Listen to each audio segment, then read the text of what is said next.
puno kaayo sa pagtulunan ang ato karong mga pagbasa, labi na gyud ang atong ebanghelyo. Ang simbahan, mga igsuon, kining atong Catholic Church, puparihasad sa ubang mga sikta, ang atong form of government or authority gitawag og hierarchical.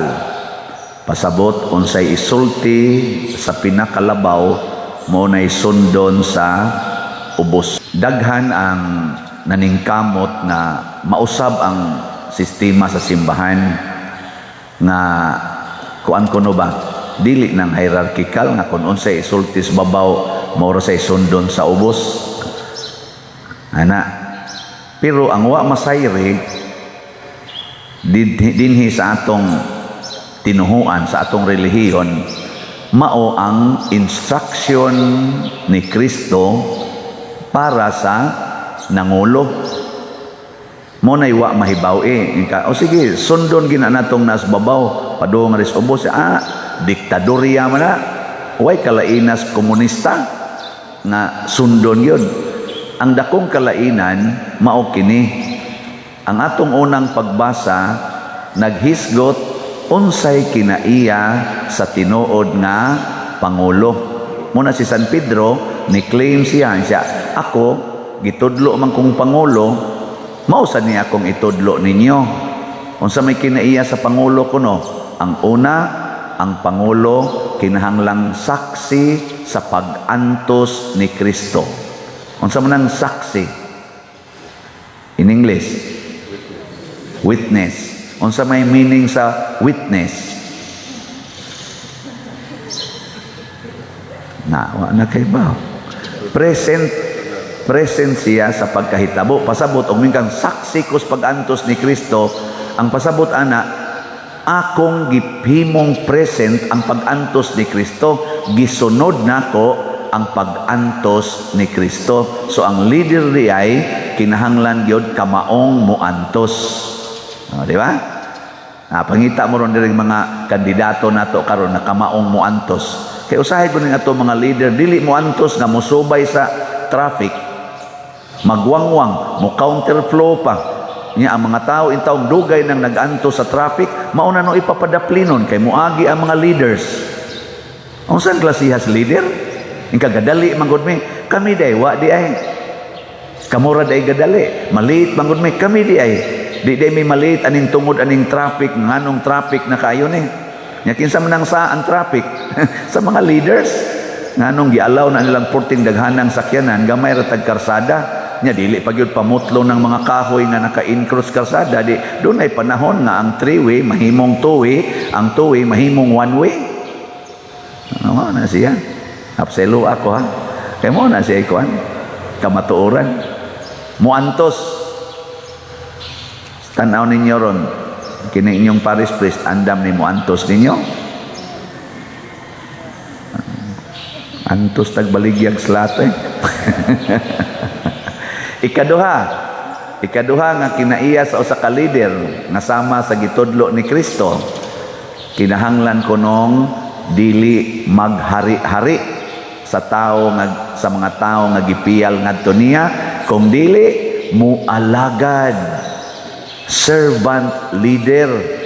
Munang ningon si Kristo sa iyang tudlo siya mga apostoles, kinsa kaninyo ang gustong mahimong labaw sa tanan, kinahanglang mahimong ubos sa tanan ug mag-alagad sa tanan. Kani mo'y ikaduha nga kuan atong makita nga mahimo ra jud kang leader sa simbahan kung ikaw mag-antos para sa kaayuhan sa uban ug mualagad sa tanan, dili magsigig diktar. Ambot og nag-alagad baka kustanan pero basta inana na siya. Ikatulo na kaniganing kuan kinaiya sa usa ka leader, kinahanglan matud pa sa atong unang pagbasa, mahimo siyang panig-ingnan, example, model. Mabitan ang doon natin panultihon, a good leader should be a good follower. Dili lawmaker, lawbreaker. Kasagaran para nang mga kanang kami mo violate mo sa din. Kana mga to mga authority. Kuan. Red light, kanang red light ba? Red light. Unsa man na siya pasabot og nag-atubang nimong red light, go or stop? Pero magwangwang na ginatong mga leader, ang tanan mo stop, sila ra gyud mo go. No? Kana nung bumbero kay kuan man gina pangalagad mo na ambulance, pangalagad gihapon na. Pero kana yung kuan, dili ba bumbero, dili ambulance, pero naa na sila balaod ana, pwede makapastop na sila. Aron moagi na sila, mga leader na to. Ana, labi na nakabutang nga mga marka, dias ilang sakyanan. Nya mutingog din ng ana, asas, iking tayo. Nya dinhi simbahan. Dili ni violator ang inyong pare. Totok-totok lang niya. Muna, ang dias ubos, dunay katungod nga mo pahinomdom sa leader nga puy ang imong kuan, ang imong sa tawag na mandate, ang kinaiya nga gusto ni Kristong papuy-an nimo puy aron mo tahod minimo. Munang karong tuiga sa atong simbahang Katoliko ni ata aning gitawag og Synod of Synodality. Magsinod karong tuiga kanabang mag-abot ang mga tanang mga leaders nato o mga representatives sa laing sektor nya sige sa ron tagpanguha og mga kanini ang gitawag nato mga survey gikan gyud sa kinabag-an nga mga Katolikos tibuok kalibutan aron dad-on ngadto sa babaw ug mahibaw-an sa atong mga leaders unsaon nga ang simbahan mahimog yung usa kanabang usa ka panaw sa nagkahiusa nga katawhan sa Ginoo. Munay synodality na wa tay gibiyaan nagkuyog ta sa panaw. Ana, usa ra may sakayan ng gisakyan ni San Pedro. Sakay tang tanan diha. Nya mo na mangutana ang atong mga leaders unsa may gikinahanglan sa atong katawhan aron dili na sila magsigig hisgot ditong mga buta nga sila ra ginahibaw nya kita din sige lang tagdawat kung dili manminaw sila unsa may atong gikinahanglan aron mao say ihatag. Mao nang pananglitag mo ingon ang among gikinahanglan malipay mi magtan-aw kamong tanang mga pari maminyo sunod tuig masin pa day madada pa man nya human mabati di sa tingali human mabati sa leader ang pulso diris ubos iya dayong pangutanon ang pinaka-leader nga mao si Kristo ang atong maayong magbalantay hain man ani ang among tubagon ug unsaon maninamo pagtubag kay ang final say kay hierarchical man kita ang final say dili ang Santo Papa dili ang mga obispo dili sad kitang mga tao kundi ang Ginoo. Muna gitawag na pud na siya og meditation discernment dinhi sa simbahan mo discern ba magpa-enlighten ta sa Holy Spirit. Nya kining maong kinaiya sa simbahan dinis kalibutan, mao sa don ta ni ang atong kinaiya. No? Dihas inyong balay kamo mga ginikanan, maminaw mo isultis inyong mga anak. Minaw mo? Maayo di ay. Nya, ini kuman ninyong paminaw, mudritso mong tubag o mangutana sa amos Ginoo. Nanglitan imong anak nga 12 anyos nga babae moingon na siya ma na nabaya ko'y uyab. Unsa may imong reaksyon? Isip inahan, isip amahan. Nanakoy uyab ma, akong classmate. Mura jud ko mabuang og di mi magkita. Unsa may isulti? Di pangutana sa Ginoo, ayaw sige, ha? Unsa? Ditso mo nag-react. Ayaw, anak. Ikaw, giingnan ba ka, ha? Kabuang nga ka. Bata pa kikasta na. Unsa ang paglampos di bug iskoy lang mo na imong batasan? Ayaw. Pangutana sa Ginoo, Lord. Nakauyab man ni siya. Unsa ako pagsulti. Ang Ginoo na imong istorya nimo. Siya kanang imong anak, hilig ra ba kay na mag-short og mubo, lakaw-lakaw kay ika man say gisunod ana kay utrom sa kang mag-short og mubo. Ingnalan na siya nga okay ra gid nang magkauyab pero wa lang usay hikapay. Nga ayaw pagsulob-sulob ana mga sexy kung magkita mo kay matintal man mo ana. Nga ang sala ra ba mao nay makapaimpierno. Ang pagpanguyab dili sala. Ang inyong paggamit unya sa inyong lawas diha sa pag-uyab-uyab mao'y peligro, mulapas niya most boundary. Ana, ay humana na, isunod buwan, gasuka-suka na. Ngano man kaday, napas mo ka, mabdos ko, ana. Sa may isulti? Nabdos man. 13 anyos. Ang sa may isulti?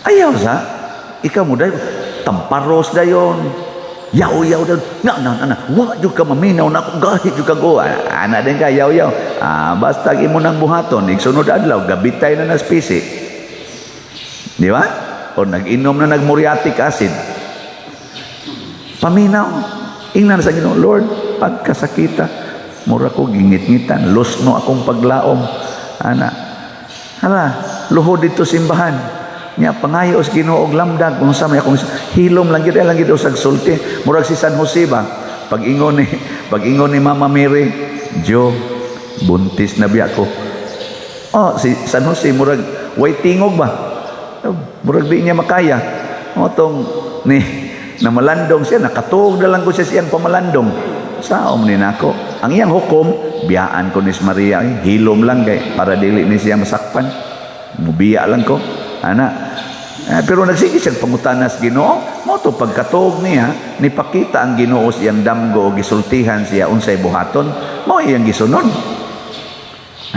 maminaw usata mo na ang simbahan is a journeying church and at the same time a discerning church magsigig yung pamalandong mo nang dili gid unta ang simbahan ma-outdated dili maingon nga old fashion man na ang inyong style kanang babae nga di gyud ipakita ang legs old fashion man na mo discern ta nya unsa may atong discernment sa simbahan between sin and holiness asa man ani imong pilion sala o kabalaan kamo kusga kung ang imong bana nasakpan nimo nga nanay anak sa laing babae saman, yaw-yawan o higugmaon? Ngayon yung higugmaon. Ingon mo, sala o holiness. Saman, yaw-yawan o higugmaon? O niya kay gikuyog mas imong bana ang iyang napaanakan. Kay nangayo intaw gatas, niya na mas inyo. O niya karon kay waman diha imong bana, trabaho man, ikaw ra may naa. Niya, liwat man yung ignaong sa imong bana. Nang gikugos-kugos unsa man dawaton o hinginlan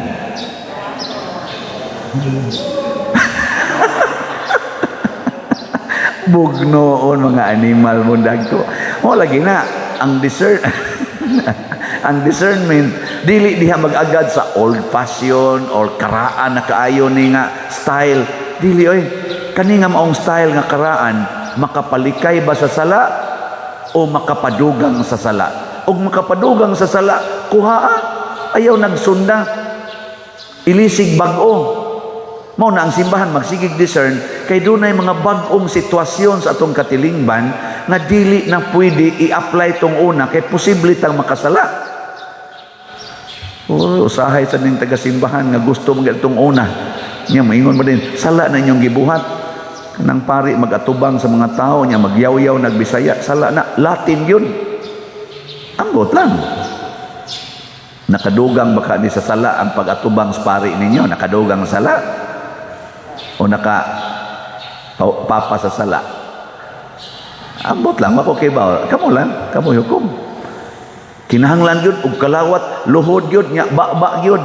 Di na pwedeng kamot. Ambot. Sala ba na, o garis kamot?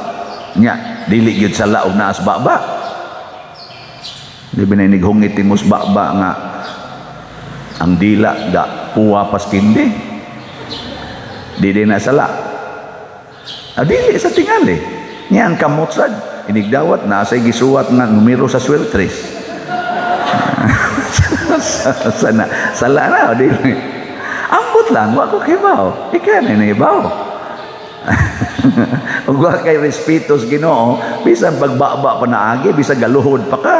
Ug mao ra na action na atubangan. Wa nay kapuslanan oy. Ang tanaw sa Ginoo ang kasing-kasing. Ug aron kita makahatag og tin-aw nga discernment ngadto sa Ginoo dinhi sa simbahan, kinahanglan kitang muila nga wa gilaing nagbantay nato ang Ginoo ra gyud. Muna sa ato dinhing salmo niingon gyud diri, magbalantay kanako ang Ginoo, wala nay magmakulang pa kanako. Kinahanglan gyud dili kitay magbantay. Ikaw asawa, ayaw nagbantay ang imong bana, higugma ana ang gabantay ana ang Ginoo. Mo nagadto na musaka sa pikas bay, ayaw ka balaka kay nagbantay ang Ginoo didto.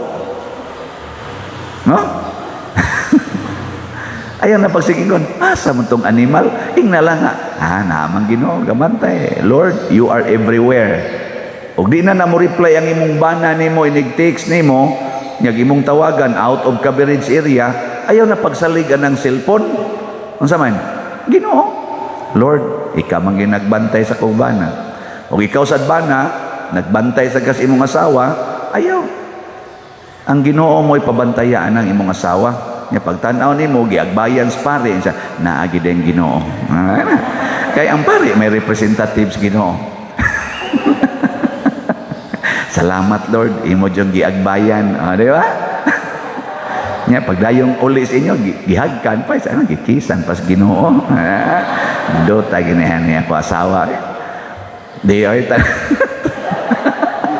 tanawa sa doy og sala na bana og dili. Unsa na sala na dili? Ano bang pare ba agbayan imong asawa niya hagkan pa gyud sala na dili? Kusga kay wa mi kadungog. Di mabati. Mao na sala gina siya, dakong sala. So ato nang hunongon, do na kay katungod sa pagtambag, bisan pagpari na, bisan pag-obispo na, bisan pag Santo Papa na, mo na ang gitawag og synodality. Parehagod sa atong lawas, ang mo'y gabuot, pero ang tiil ug matunok, iya ginang sultihan ng ulo nga ayaw pagsiglakaw kay sakit kayo. Pahuway usa diha, lugitas aning tunok, di ba? Kung ang dila luasan, moingon gina ang dila sa utok nga sa ulo nga ay gud pagsigyaw-yaw diha, sakit na kaya kung sigbag-ibag kaya nitambali sa ni luas nako. Di ba? Mo signal kita, mo namingon ta, padre, ingnon gyud bana padre. Ayaw sa tigil-sigig agbay na akong asawa padre kay sakit kay na para nako. Nya mingon din pare hinigala maguna bride. Yang imo sang asawa, ikaw ba si lusud og ikastanan nga close ra maguming father god, wa gid na ni father. Ayaw. Gisakitan ako dire. Ayaw ana. Mo sa tingali na mong isultis madre nga ter. Sakit na kay na imong gibuhat ter. Nga dili man kamo text na ako og textan ti kag I love you. Ana ba? Mingon sang madre, sala man gud na father. Ana, sorry ter ha. Ana pa hinumduman sa dang pare. Usahay sad danim sad misa I love you. Nga. Akamura di madani ana nga danim sa nang pare. Pero tanaw lagi nato hain ang sala, hain ang dili. No? Ug mao kini ang atong gibuhat sa simbahan. Mao kini ang authority sa Ginoo. Hinaot unta ato ning puy-an. Mao bitaw kining atong namalit og slots. Malangit kini sila. Ngano man? Ang taga Canada, ang taga Amerika, Australia, taga Hong Kong, Japan, bisag asang suok sa kalibutan. nangilabot sa ato dinhing panginahanglan. Ngano man, tungod kay nagkausar ta kasimbahan, naay panginahanglan. Ang leader na mo iningon, naay panginahanglan ang simbahan. Hala, support sa tangtanan. Sama sad nga ang atong simbahan mo support sad sa tagsa-tagsa. Wa sila'y sin, ala, hatag tagsin, kutob sa maabot. Way pagkaon, manghatag putag pagkaon, kutob sa maabot. Tungod kay ila sadang panginahanglan. Nya kay naaman say panginahanglan, magtukod tagkapili niya, ni asa tay mga projects din ala mo anawon sad ko, ala palit sad mo diha. Nya atong gituyo ng slat-slat, dagang mo tanak unsam nang slat pa din ako, gamayng bahin sa dako nga panginahanglan. Gamayng bahin sa dako nga panginahanglan. Nya mo palit gani kaana, nakatampo nakaskasulbaran sa dakong panginahanglan. Tungod lang anang imong gamayng bahin, one slot. Di ba? Nya ang grasya nga imong madawat, mao ang grasya sa dako sa tibuok na kaning project. Paratang healing and deliverance. 10 million ang atong kinahanglan. 10,000 katag 1,000. Palit kag 1,000 slot. Unsa man? 1,000 usa ka slot, di 1,000 imong paliton. Ang imong madawat total nga healing and deliverance. Isa wa man lagi ko maayos akong cancer pa der. Ni grabe man noon. Deliverance siguro imong nadawat. Dili healing. Unsa man ang deliverance? Kana bang wag tangon ang imong kahadlok. Wag tangon ang imong kabalakan ining kamatayon. Nganuan? Kay matod pa ni Kristo, bisan ang kamatayon dili makabuntog ni ining maong simbahan. Unsa may pasabot ana? Nga inig kamatay ninyo nga naa mo sa simbahan, mabanhaw mo sa kinabuhing way katapusan. So don't worry, you must be delivered from that fear of death. Di ba? Di man mo gyapon kasabot, sige na, nindog na ta.